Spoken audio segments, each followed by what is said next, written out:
de sa qualité d'homme, c'est-à-dire faible par nature et destiné à s'éteindre pour ensuite être ressuscité.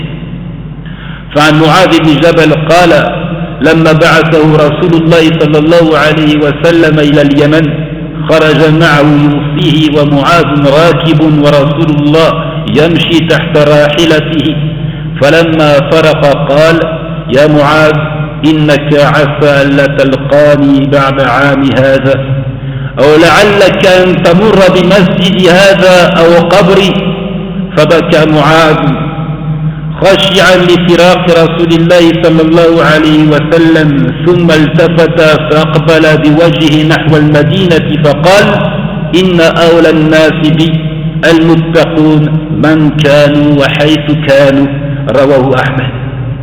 Ahmed rapporte que lorsque le messager d'Allah alayhi salatu wa salam envoya Mu'adh, dépêcha Mu'adh au Yémen, c'est-à-dire en tant que prédicateur, il sortit en sa compagnie pour lui livrer les dernières recommandations. Mu'adh était dressé sur sa monture, il était en selle, et le messager d'Allah alayhi salatu wa salam marchait à ses côtés, humble. Ayant terminé, il dit au Mu'adh, il se peut que tu ne me rencontres plus après cette année-ci, ou encore il se peut que tu passes auprès de ma mosquée ou auprès de ma tombe. Alors Mu'adh pleura à gros sanglots pour sa séparation d'avec le messager d'Allah alayhi salatu wa salam, c'est-à-dire il avait compris que le prophète lui faisait ses adieux, qu'ils ne se rencontreraient plus jamais. Puis il se tourna faisant face à la Médine et il dit: les gens les plus en droit de me tenir compagnie sont les vertueux, qui qu'ils soient et où qu'ils soient. وعن عائشة قالت: أقبلت فاطمة تمشي كأن مشيتها مشي النبي صلى الله عليه وسلم فقال النبي: مرحبا بابنتي، ثم أجلس عن يمينه أو عن شماله ثم أسر إلي حديثا فبكت فقلت لها: لما تبكي؟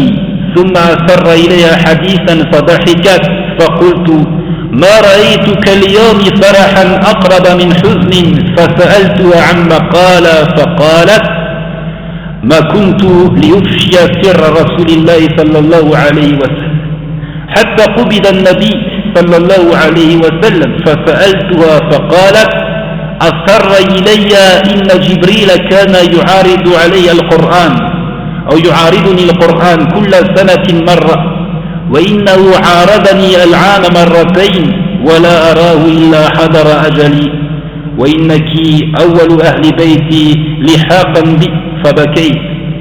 فقال: أما ترضين أن تكوني سيدة نساء أهل الجنة ونساء المؤمنين؟ فضحكت لذلك. رواه البخاري ومسلم. Le récit de Aïcha qui dit: Fatima est venue en marchant. Sa démarche était comme celle du prophète sallallahu alayhi wa sallam. Elle lui ressemblait physiquement, même dans sa façon de marcher. Le prophète dit alors: bienvenue à ma fille, puis il la fit s'asseoir à sa droite ou à sa gauche. Et il lui confia une parole secrètement. Elle se mit alors à pleurer. Je lui dis, ici c'est Aïcha qui parle, qui est témoin de la scène. Je lui dis: pourquoi pleures-tu? Ensuite il lui confia un autre secret et elle se mit à rire. Je dis: je n'ai jamais vu une telle joie aussi proche d'une grande tristesse. Je n'ai jamais vu une telle joie qui fait suite aussi rapidement donc à une grande tristesse, comme je l'ai vu aujourd'hui. Je lui ai demandé ce qu'il avait dit et elle répliqua: je ne suis pas telle à dévoiler le secret du messager d'Allah sallallahu alayhi wa sallam.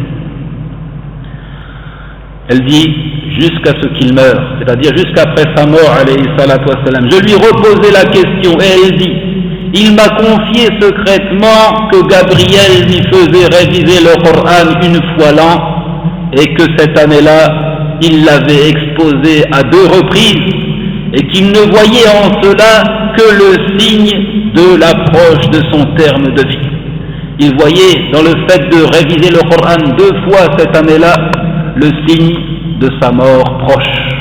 Et que je serais la première des gens de sa famille à le rejoindre. J'ai alors pleuré.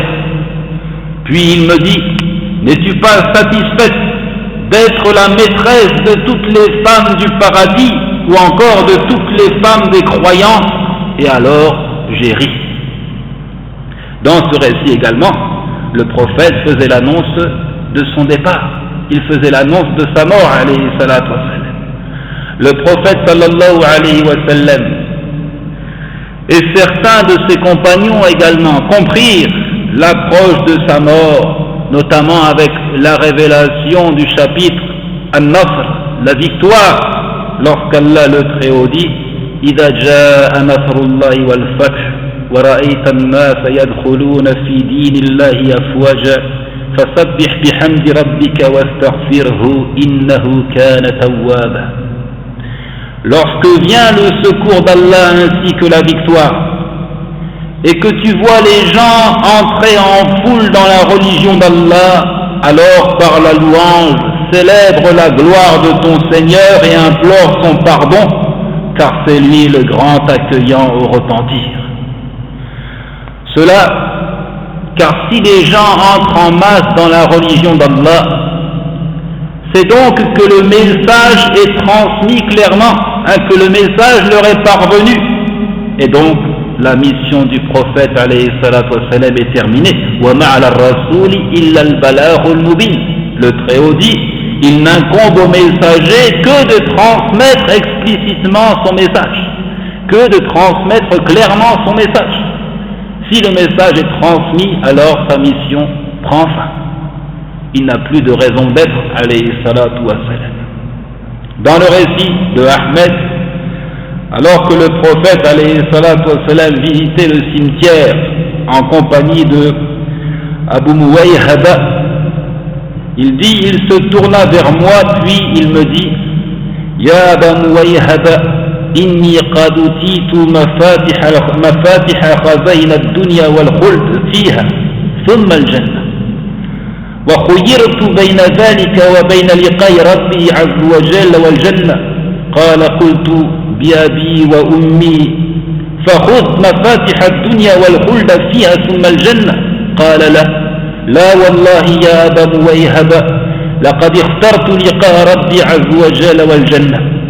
ثم استغفر لأهل البقيع ثم انصرف فبدي رسول الله صلى الله عليه وسلم في وجعه الذي قضاه الله فيه حين أصبح. Abu Muwayhaba, Abu Muwayhaba, il lui dit, on m'a accordé les clés des trésors du bas monde et l'éternité ici-bas pour ensuite entrer au paradis. Et on m'a accordé de choisir entre cela et la rencontre de mon Seigneur puissant et majestueux et l'entrée au paradis. Je dis, c'est-à-dire Abu Muwayhaba, par mon père et ma mère. Et là, par mon père et ma mère, c'est une expression qui est la marque de l'estime pour l'interlocuteur. Il ne faut pas comprendre par là le serment, ce n'est pas un serment. Il ne s'agit pas de jurer par les parents en dehors d'Allah Azza wa Jal. Le serment au nom d'un autre que Allah est une forme d'associationnisme. Donc ici, Biabi anta wa ummi, par mon père et ma mère, il faut comprendre qu'il y a ici un mot sous-entendu. Un sous-entendu, la rançon. C'est comme s'il disait, puisse mon père et ma mère te servir de rançon.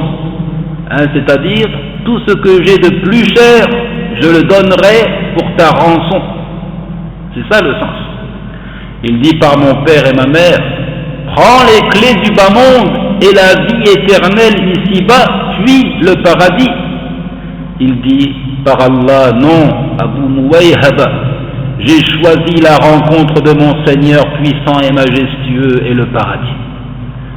Il a préféré mourir, il a préféré rencontrer son Seigneur que de vivre éternellement, alayhi salatu wa salam. Puis il implora le pardon pour les morts du cimetière de la Médine et il s'en alla au petit matin. Le mal qui allait entraîner sa mort commença.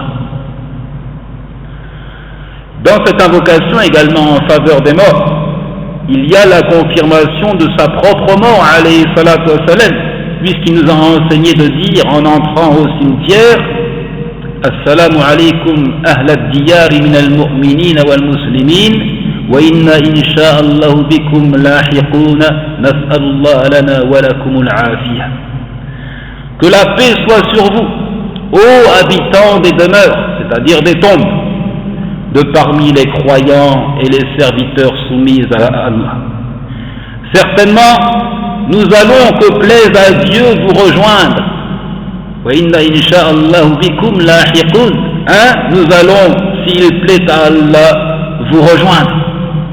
Nous demandons à Allah de nous accorder ainsi qu'à vous le pardon. Dans cette invocation même, il y a la confirmation de la mort du prophète alayhi salatu wassalam.